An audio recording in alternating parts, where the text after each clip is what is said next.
So we looked at confidence intervals for the mean based on the large and small samples. What if we're looking at a proportion? Well, first thing we have to do, we have to find the sample proportion. And all you simply have to do to find the sample proportion, which is going to be written as P hat,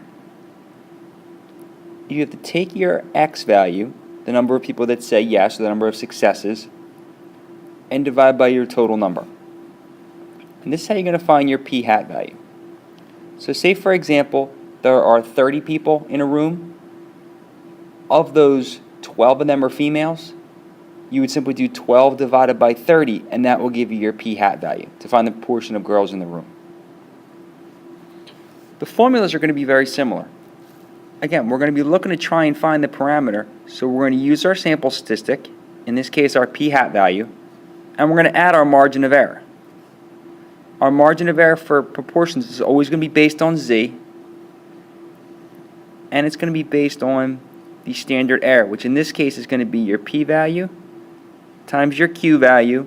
Remember, Q is equal to 1 minus P. All that over N. Similar here, except the entire thing is the square root, not just the denominator.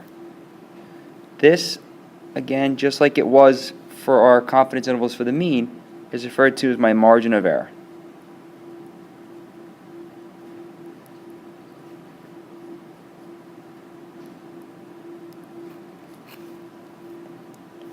To find the sample size, now I'm actually going to try and find N. If I took my margin of error formula, the Z times the parentheses, the square root of PQ over N, and I algebraically manipulated that, what I'm going to find is if I take my Z-score and divide by my error, square that, multiply by P, multiply by Q, that is going to give me my sample size. So in this particular case, I know the error I'm willing to accept. If I know what kind of error I'm willing to accept, that will tell me how many people minimum that I must interview. So let's look at an example of each. Our first example focuses on 1,000 likely voters in the United States and asks them, do you think we spend too much money or too little money fighting on hunger? 560 people said too little out of the 1,000 people that were interviewed. Well, if I want to find the proportion, in this case the sample of proportion of people who thinks we spend too little, I would just take the number who said yes to that question. 560 said we spend too little. 1,000 people were interviewed, which gives me a P hat value of 0.56. So my sample proportion says that the proportion of people who think we spend too little on fighting hunger is 0.56. Well, I'm going to use that number now because it only came from a sample. I want to try and make a judgment call about my parameter. What is the true proportion of people in the United States? Well, everything is based on Z-scores when we talk about proportions, so I'm using my 1.96 for the 95% confident. The formula says use P and Q, but in most cases you won't have P and you won't have Q. So we're going to use our P hat and our Q hat value. Remember, the Q is just 1 minus 0.56. And divide by my N. This piece here is again going to give me my margin of error, which ends up being plus or minus 0.03.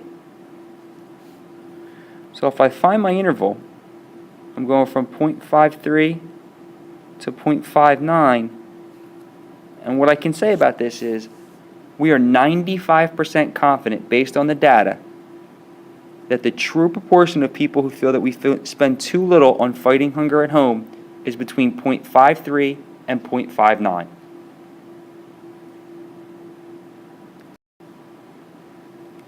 In our second example, there's a federal report out there that talks about the number of children between 2 and 5 years old who have a good diet. And it's estimated that 27% have this good diet. In this case, this is my p-value because it's from given studies. Well, we want to know, if I want to go out and I want to find my interval, how many people do I have to have? How large my sample have to be if I'm willing to be within 2 percentage points? Well, my formula, we said, is just going to take my Z-score. We're talking 95% confidence, so I'm going to take my 1.96 divide by my margin of error. In this case, it's 2%, so make sure you switch over to a decimal, 0.02. Always be very careful about that. And you're going to square it. Then I'm going to multiply it by my p-value, multiply it by my q-value, which is 1 minus p. And when I put that all together, I end up with 1,892.9, which has to round up. Remember, we always round up no matter what.